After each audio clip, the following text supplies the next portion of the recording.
तरह कश्मीर के कुलगाम में आतंकियों के ऐसे ठिकानों को ढूंढा जा रहा है, जिस तरह एक एक कर कश्मीर के एक्टिव आतंकियों के घरों को जमींदोज किया जा रहा है, जिस तरह पहलगाम आतंक साइट से लेकर प्रत्यक्षदर्शियों से जानकारी हासिल कर एनआईए ने पाकिस्तानी भूमिका की तलाश शुरू की है। मसलन एनआईए की टीम ने कोलकाता में मृतक बितान अधिकारी की पत्नी से मुलाकात की। आपको लग सकता है कि यही नरेंद्र मोदी का आतंकियों को मिट्टी में मिलाने वाला सुपर एक्शन है, लेकिन टाइम्स नाउ भारत आपको बताना चाहता है कि ये तो बस आतंकियों के खिलाफ धार लगाना भर है। भारत का असली एक्शन अभी कहीं और है।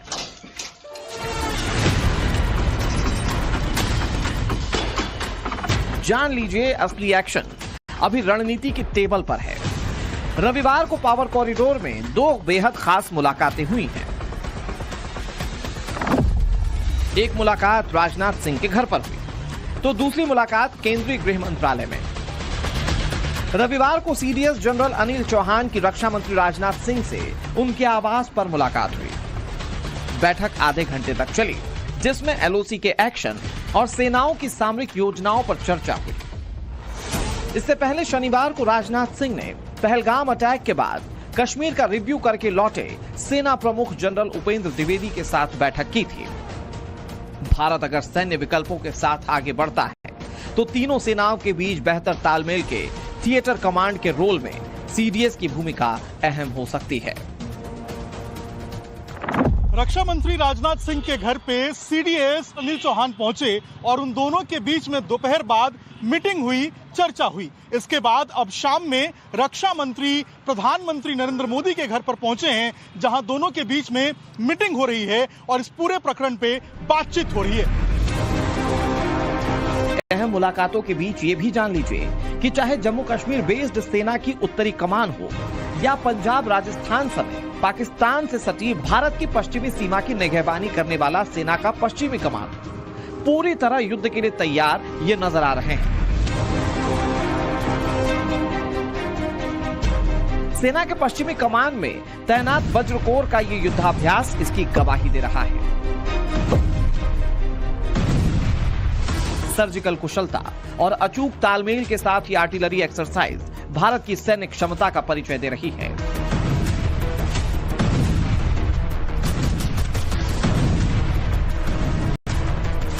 भारतीय सेनाओं की जल थल नभ को भेदने वाली क्षमता पर कोई संदेह कभी नहीं रहा, लेकिन पहलगाम अटैक के बाद भारत की रणनीति को मांझने के लिए रविवार की दूसरी अहम बैठक बीएसएफ के डीजी दलजीत सिंह चौधरी ने की, जब वो केंद्रीय गृह मंत्रालय पहुंचे। मौजूदा हालात में बीएसएफ डीजी की केंद्रीय गृह मंत्रालय में बैठक को बहुत अहम माना जा रहा है। लगभग 1.5 घंटे चली बैठक में सीमा पर बीएसएफ की तैनाती के मद्देनजर चर्चा हुई। इसके अलावा 23 अप्रैल को पाकिस्तानी सीमा में पहुंचने पर पाकिस्तानी कब्जे में ले लिए गए बीएसएफ जवान के मसले पर भी बातचीत हुई। ये रणनीतिक मुलाकातें साफ इशारा कर रही हैं कि भारत पहलगाम की सजा देने में कोई जल्दबाजी नहीं करना चाहता, बल्कि दुश्मनों पर सोचा समझा अचूक वार होगा।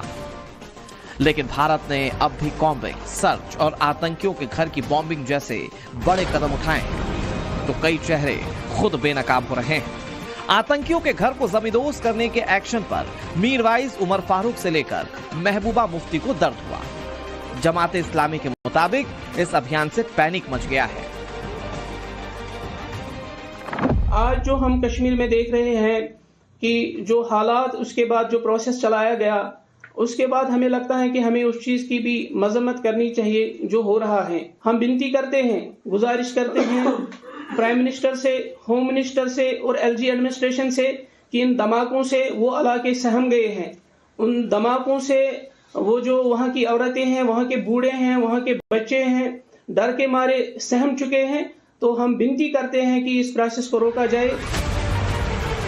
उमर अब्दुल्ला ने आतंकियों के घर गिराने का जिक्र तो नहीं किया, लेकिन उन्होंने कहा कि निर्दोषों को नुकसान मत पहुंचाइए। सवाल उठ रहा है कि क्या यह आतंकियों और उनके मददगारों को कवर फायर देना नहीं है?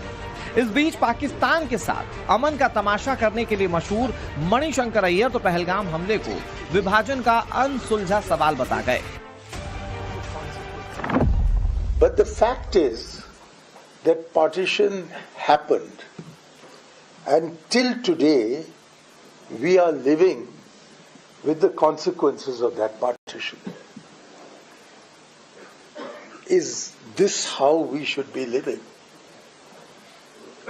Is not the unresolved questions of partition reflected in the terrible tragedy that was enacted near Pahalgam on the 22nd of April? नहीं कि पाकिस्तान के पावर कॉरिडोर में अहमियत रखने वाले भारत के विपक्ष से उम्मीद बनाए रखते हैं। मोदी का विकल्प क्या क्या है, इसे जानने के लिए बेताबी देश दुनिया में सभी को है। पहलगाम नरसंहार के 5 दिन हो गए, मगर जिस इंटेंसिटी के साथ जवाब की अपेक्षा की जा रही थी वो अभी तक इसलिए नहीं दिखा क्योंकि प्लानिंग चल रही। सबको पता है कि प्रधानमंत्री नरेंद्र मोदी ने प्रण दोहराया है तो उसे पूरा किए बगैर चैन से नहीं बैठेंगे। उनके एंटी टेरर ऑपरेशन को लेकर बड़े स्तर पर काम चल रहा है। एक तरफ विश्व बिरादरी को साधा जा रहा है, दूसरी तरफ पीएम मोदी के सबसे भरोसेमंद अधिकारी इसको लेकर रणनीति बना रहे हैं। पाकिस्तान को एहसास हो चुका है कि वो दुनिया के सामने गिड़गिड़ाए, लेकिन बचेगा नहीं। सवाल है कि वो डी प्लान क्या है जिससे पाकिस्तान घबराया हुआ है। देखिए जरा।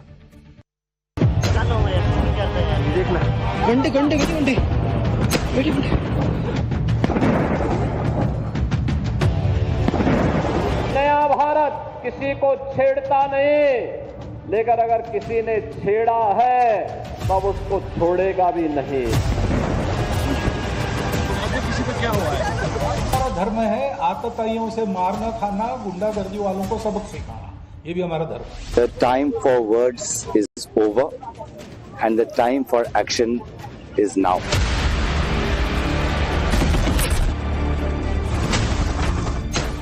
मुझे एहसास है हर भारतीय का खून आतंकी हमले की तस्वीरों को देखकर खौल रहा है। राजा का कर्तव्य है प्रजा की रक्षा करना, राजा अपना कर्तव्य करें।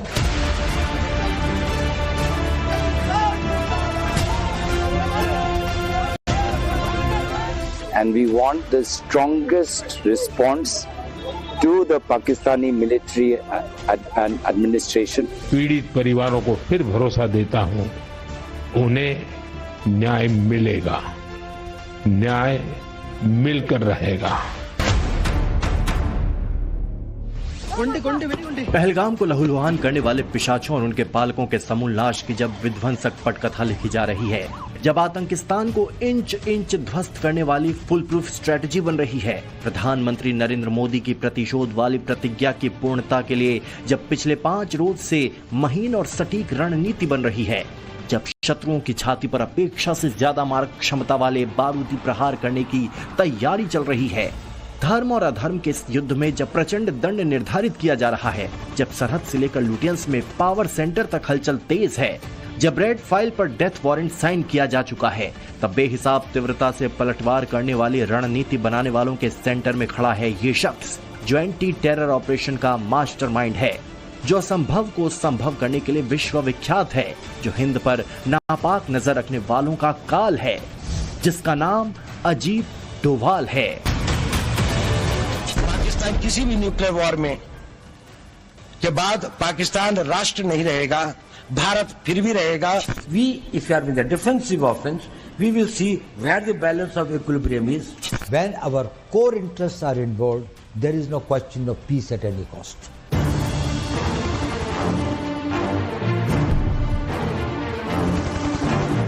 सीधे शत्रुओं से साक्षात्कार करने वाला साहसी, एक असाधारण व्यक्ति जो प्रखर राष्ट्रवादी है, जिसके शब्द शब्द में राष्ट्र के प्रति असीमित समर्पण है, वो सुपर ब्रेन वाली शख्सियत जिसका पल पल 140 करोड़ की आबादी वाले देश की सुरक्षा के लिए मिशन है, जो नेपथ्य में रहकर भी हिंदुस्तान के शत्रु देशों के लिए अंतर्राष्ट्रीय स्तर की टेंशन है। Certainly, the tolerance threshold for terrorism is very low. We certainly would not like to make our citizens as sitting ducks for the terrorists who come and this thing. जो हिंदुस्तान की आत्मा पर इस हमले के चंद घंटे बाद से ही एक्शन में है। वो अजीत डोवाल ताबड़तोड़ बैठकें कर रहे हैं, मुलाकातें कर रहे हैं, दुश्मनों के आंगन में ऐसी तबाही लाने के स्क्रिप्ट लिख रहे हैं जो जहरीले जिन्ना के जिहादी वारिसों की अगली 7 पुश्तों को याद रहेगी। लेकिन बारूदी प्रतिकार के लिए उठी आवाज की तीव्रता के हिसाब से जब अब दहशतगर्दों पर आघात नहीं हुआ है, तब देश की 140 करोड़ आबादी के मन में ये सवाल उठ रहा है कि मोदी और डोवाल के दिमाग में इस वक्त क्या चल रहा है। आतंकिस्तान को ध्वस्त करने का कौन सा प्लान बन रहा है? क्या डायरेक्ट वार होगा या डिफेंसिव ऑफेंस वाली स्ट्रेटेजी बन रही है? निरपराध हिंदुओं का खून बहाने वालों का हिसाब करने के लिए बेचैन हिंदुस्तानियों के दिमाग में घूम रहे इन सवालों का जवाब हम जानेंगे। मगर ये जान लीजिए कि इससे पहले जब जब आतंकी अड्डों पर पलटवार हुआ तब थोड़ा वक्त लगा था। साल 2016 में उरी में हमला हुआ था। एलओसी के पास हुए इस आतंकी हमले में जब 19 जवान शहीद हो गए थे, जब सेना ने इसका बदला लिया था तभी करीब 10 दिनों का वक्त लगा था।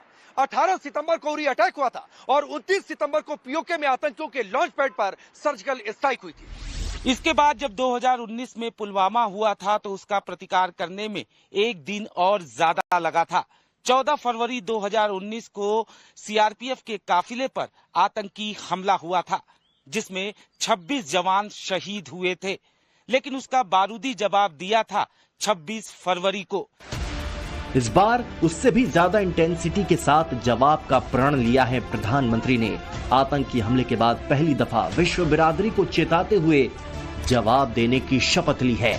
ऐसे में जाहिर है कि प्लानिंग भी बड़ी होगी और इसकी तैयारी में प्रधानमंत्री नरेंद्र मोदी के सुरक्षा सलाहकार हमले के चंद घंटे बाद से ही लग गए थे। कैमरे पर इसकी तस्वीर दिखी थी अगली ही सुबह जब प्रधानमंत्री सऊदी अरब का दौरा बीच में छोड़कर लौटे थे।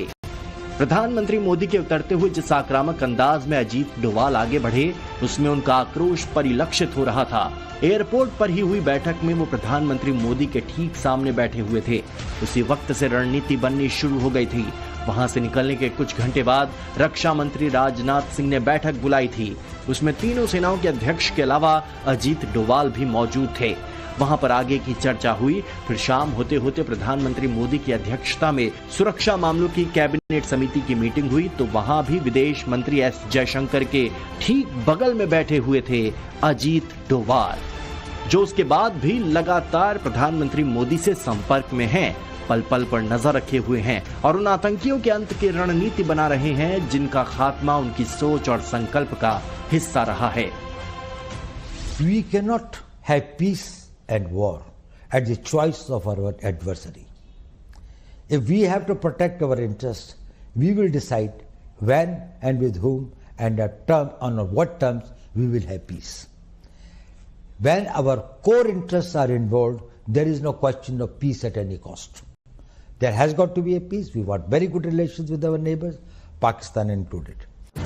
प्रधानमंत्री मोदी के साथ साथ अजीत डोवाल पर इसलिए भी देश की नजर है क्योंकि पिछली बार आतंकियों की जरूरत के जवाब में जब जब एक्शन हुआ तब तब रणनीति के सेंटर में थे अजीत डोवाल। 2016 में उड़ी हमले के तुरंत बाद पीएम मोदी के साथ उच्च स्तरीय सुरक्षा बैठक की, सेना के स्पेशल फोर्सेस के साथ सीक्रेट ऑपरेशन की प्लानिंग की, पीओके में आतंकी लॉन्च पैड्स पर सटीक और सीमित हमले का फैसला लिया गया और फिर जो हुआ वो इतिहास बन गया। हिंदुस्तान के शूरवीर आधी रात को सरहद लांघकर दहशतगर्दों को नेस्त नाबूद कर लौट आए। इसके बाद जब पुलवामा में अटैक हुआ तभी एयर स्ट्राइक में डोवाल की अहम भूमिका थी। पुलवामा में अटैक के बाद डोवाल ने खुफिया एजेंसियों से रिपोर्ट मंगवाई और संभावित टारगेट की पहचान की। बालाकोट में आतंकी संगठन जैश ए मोहम्मद के ठिकाने चिन्हित किए गए। इसके बाद डोवाल ने वायुसेना के उच्च अधिकारियों के साथ ऑपरेशन की प्लानिंग की। अंतर्राष्ट्रीय प्रतिक्रिया को देखते हुए सटीक, सीमित और प्रभावी एयर स्ट्राइक की रणनीति बनाई गई और फिर धरती फाड़ प्रहार में आतंकिस्तान का जर्रा जर्रा कांप गया था। करीब 6 साल बाद एक बार फिर जब आतंकियों को जवाब देने का वक्त आया है, जब पीएम मोदी कल्पनाओं से परे वाली सजा मुकर्रर कर चुके हैं, तो समूचे देश की नजर डोवाल पर ही है, क्योंकि कश्मीर की दहशतगर्दी उन्हें यूं खलती रही है। क्या कारण है कि कश्मीर में हम लड़ रहे हैं, जिन्होंने हमारे ऊपर आक्रमण हो रहा है, हमारे ऊपर बाहर से लोग आकर वायलेशन हमारे बॉर्डर का करते हैं, इन्फिल्ट्रेटर्स हमारे यहां आते हैं, जबकि पूरा का पूरा कश्मीर भारत का भाग है, अभिन्न भाग है। कानून के अनुसार वहां के राजा ने यह हस्ताक्षर किए, हमें दिया। कश्मीर के इसी अनंतनाग में, अनंतनाग के पहलगाम में जब नरसंहार हुआ है, जब समूचा देश आक्रोशित है, रोष में है, दुनिया के अलग अलग देशों में दहशतगर्दों को पालने वाले पाकिस्तान के खिलाफ आवाजें उठ रही हैं, हिंदुस्तानी आवाज उठा रहे हैं, नारे लगा रहे हैं, हर तरफ इंसानियत के दुश्मनों को दंडित करने की मांग की जा रही है। और कश्मीर इंसाफ चाहता है, हमें तब इंसाफ मिलेगा जब आप पाकिस्तान को घुस के मारेंगे। हम इंतजार में। जिन लोगों ने ये किया है उनको कड़ी तो कड़ी सजा मिलना चाहिए। देश की फौज के साथ है, पुलिस के साथ है कि कार्रवाई जो है उन लोगों के खिलाफ कानूनी कार्रवाई होनी चाहिए जिन दरिंदों ने ये काम किया है। अगर हम इस वक्त खामोश रहेंगे तो हमारे दुश्मन को तो और ताकत मिलेगी कि भविष्य में इस तरीके के काम करें। जहाँ से वो अटैक आ रहा है, जहाँ से वो लॉन्च होते हैं, उनके आर्मी वाले जहाँ से वो लॉन्च कर रहे हैं, उनको उस जगह को अटैक करके ऑक्यूपाई करिए। सिर्फ आम लोग ही नहीं, हर हिंदुस्तानी नरपिशाचों के संहार की बात कर रहा है। राष्ट्रीय स्वयंसेवक संघ के मुखिया मोहन भागवत ने भी अधर्मियों के नाश को धर्म करार देकर सरकार से बड़ी अपील की है। हमारा धर्म है आतताइयों से मारना, खाना, गुंडागर्दी वालों को सबक सिखाना, ये भी हमारा धर्म है। हम कभी भी अपने पड़ोसियों की कोई अपमान, कोई हानि नहीं करते, लेकिन ऐसा हम रहते हैं तो भी अगर कोई उतर आए बुराई पर, तो वहां पर अब दूसरा इलाज क्या है? राजा का कर्तव्य है प्रजा की रक्षा करना, राजा अपना कर्तव्य करेगा। मोदी सरकार भी इसी रास्ते आगे बढ़ रही है। सटीक और शत्रु संहारक स्ट्रेटेजी बनाई जा रही है। रणनीतिकारों में सबसे आगे हैं अजीत डोवाल, जिसकी प्लानिंग के बाद ही 2015 में म्यांमार के अंदर घुसकर उग्रवादियों के खात्मे के लिए सर्जिकल स्ट्राइक हुई थी। बताते हैं कि तब अजीत डोवाल ने बांग्लादेश का दौरा छोड़कर मणिपुर में डेरा डाल दिया। तत्कालीन सेना प्रमुख के साथ ऑपरेशन का जमीनी स्तर पर आकलन किया और फिर 4 जून 2015 को तब के गृह मंत्री राजनाथ सिंह, रक्षा मंत्री मनोहर पर्रिकर, सेना प्रमुख दलबीर सिंह सुहाग और दूसरे अधिकारियों की बैठक में इस ऑपरेशन का प्लान बनाया और फिर म्यांमार में घुसकर आतंकियों का खात्मा हुआ था। लेकिन इस बार सर्जिकल स्ट्राइक से बड़ा जवाब देने की तैयारी है, क्योंकि दर्द बड़ा है, दुश्मन बड़ा है, दुश्मन की साजिश बड़ी है, दहशतगर्दों पर चोट भी आखिरी करनी है। यही वजह है कि प्रधानमंत्री मोदी और गृह मंत्री अमित शाह के साथ मिलकर अजीत डोवाल एक के बाद एक लगातार बैठक कर रहे हैं। खुफिया एजेंसी के अधिकारियों, सेना के अफसरों और प्रधानमंत्री के साथ फुल प्रूफ प्लान बना रहे हैं। ये दृश्य है उस बैठक की जब सुरक्षा मामलों की कैबिनेट समिति बैठी थी दहशतगर्दों को विध्वंसक जवाब देने के लिए। सेंटर में प्रधानमंत्री थे और उनके दोनों तरफ मंत्री और अधिकारी बैठे हुए थे। हिंदुस्तान के प्रधान के हाथ में एक फाइल थी। फाइल के साथ बैठे प्रधानमंत्री मोदी 2.5 घंटे तक सबको सुनते भी रहे और सुनाते भी रहे। बैठक में मौजूद अमित शाह के हाथ में भी एक रेड फाइल थी। अगले दिन शाम में ऐसी ही 3 फाइल और एस जयशंकर के साथ अमित शाह राष्ट्रपति से मिलने पहुंचे थे। ऐसे में लोगों के मन में सवाल है कि इस रेड फाइल में क्या है? क्या रेड फाइल में ही फाइनल स्ट्रेटजी है? क्या पीएम मोदी के दोनों विश्वस्त मंत्री राष्ट्रपति को फाइनल प्लान बताने गए थे? क्योंकि राष्ट्रपति ही तीनों सेना के अध्यक्ष हैं और सर्वोच्च कमांडर के हस्ताक्षर के बाद ही महायुद्ध शुरू हो सकता है। युद्ध कब होगा, कैसा होगा, इसको लेकर तमाम चर्चाओं के बीच प्रधानमंत्री नरेंद्र मोदी ने एक बार फिर से न्याय की प्रतिज्ञा दोहराई है। मुझे एहसास है हर भारतीय का खून आतंकी हमले की तस्वीरों को देखकर खौल रहा है। पूरा विश्व आतंकवाद के खिलाफ हमारी लड़ाई में 140 करोड़ भारतीयों के साथ खड़ा है। मैं पीड़ित परिवारों को फिर भरोसा देता हूं, उन्हें न्याय मिलेगा, न्याय मिलकर रहेगा। प्रधानमंत्री को पता है कि देश के आक्रोश का स्तर क्या है, देश क्या चाहता है। यही वजह है कि उसी हिसाब से उसी लेवल की तैयारी चल रही है। हालांकि तैयारी उसी रोज से शुरू हो गई थी जिस दिन दहशतगर्दों ने धर्म पूछकर खूनी कोहराम मचाया था। तब से अब तक क्या हुआ है वो जान लीजिए। प्रधानमंत्री मोदी एक के बाद एक कई बैठकें कर चुके हैं। अमेरिका और रूस समेत तमाम बड़े देशों के साथ राजदूतों को साधा जा चुका है। सिंधु जल संधि खत्म करने के साथ साथ पाकिस्तानियों की वापसी हो रही है। भारत में पाकिस्तान सरकार का एक्स अकाउंट बंद कर दिया गया। आर्मी चीफ उपेंद्र द्विवेदी कश्मीर का दौरा कर चुके हैं। राजनाथ सिंह के नेतृत्व में सर्वदलीय बैठक हो चुकी है। राष्ट्रपति को पूरी स्थिति के बारे में जानकारी दी जा चुकी है। सीडीएस अनिल चौहान ने रक्षा मंत्री से मुलाकात की है। एक दिन पहले आर्मी चीफ और रक्षा मंत्री के बीच बैठक हुई थी। सरहद पार स्ट्राइक से पहले फिलहाल घाटी में पल रहे गद्दारों के खिलाफ ऑपरेशन ऑन है। 10 से ज्यादा आतंकियों के घरों को खाक कर दिया गया है। तब से पाकिस्तान के खंड खंड होने की आशंका है। पाकिस्तान की दुखती नस है बलूचिस्तान और खैबर पख्तूनख्वा, जहां जबरदस्त बगावत है। बलूचिस्तान के विद्रोही ने पाकिस्तानी आर्मी की नाक में दम कर रखा है। वह पाकिस्तान को तोड़कर अलग देश बनाने की मांग कर रहे हैं। इसके लिए वो मुक्ति वाहिनी के रास्ते पर आगे बढ़ रहे हैं। जिस तरह मुक्ति वाहिनी ने पूर्वी पाकिस्तान को तोड़कर बांग्लादेश बनाया था, क्या वही पीओके में हो जाएगा? देखिए। जिन्नालैंड का ये वो टुकड़ा है जो बरसों से बगावत की चोट से डोल रहा है, जहां की विद्रोही आवाज इस्लामाबाद की हुकूमत को डराती रही है, जो पाकिस्तान से टूटकर अपना अंतर्राष्ट्रीय अस्तित्व पाने के लिए छटपटा रहा है। इन्हीं में से सबसे बड़े पाकिस्तानी प्रांत बलूचिस्तान में पहलगाम के बाद फिर पाकिस्तानी फौज का कत्लेआम हुआ है। बलूचिस्तान में एक दो नहीं कई शस्त्र विद्रोही संगठन सक्रिय हैं, जो अलग मुल्क की मांग करते हुए पाकिस्तानी सेना पर चोट करते रहे हैं। मसलन बलूचिस्तान लिबरेशन आर्मी जो पाकिस्तानी और चाइनीज सेना पर हमला करती है, बलोच लिबरेशन फ्रंट जो 1960 के दशक से सक्रिय और गुरिल्ला हमलों के लिए कुख्यात है, Baloch Republican army gas pipeline और रेलवे ट्रैक पर हमलों के लिए जानी जाती है, और चौथा है बलूच नेशनल मूवमेंट जो अलग देश के लिए डिप्लोमेटिक तरीकों का सहारा लेता है। इन चारों विद्रोही संगठनों ने पाकिस्तानी हुकूमत की नाक में दम कर रखा है। ये विद्रोही संगठन लगातार हिंदुस्तान से समर्थन की मांग करता रहा है। You start war at your time, you throw a stone when you want, you have a peace when you want, you have the talks when you want. We, if you are in the defensive offense, we will see where the balance of equilibrium is. Pakistan's vulnerability is many, many times higher than of India. Once they know that India has shifted its gear from the defensive mode to defensive offense, they will find that it is unaffordable for them. You can do one Mumbai, you may lose Balochistan. अब जब मुंबई हमले के बाद पहलगाम में सबसे ज्यादा civilian की हत्या हुई है, तो लोगों के मन में सवाल उठ रहा है, क्या इस बार जिन्नालैंड का टुकड़ा होने वाला है? सवाल इसलिए भी है क्योंकि बलोच विद्रोही इसी ताक में बैठे हुए हैं, क्योंकि बलूचिस्तान देश का 40% से ज्यादा गैस उत्पादन करता है और कॉपर गोल्ड से भी समृद्ध है, लेकिन वहां की अर्थव्यवस्था बदहाल है। बलूचों की भाषा और संस्कृति पाकिस्तान से अलग है। उन्हें डर है कि पाकिस्तान उनकी भाषा को भी खत्म कर देगा।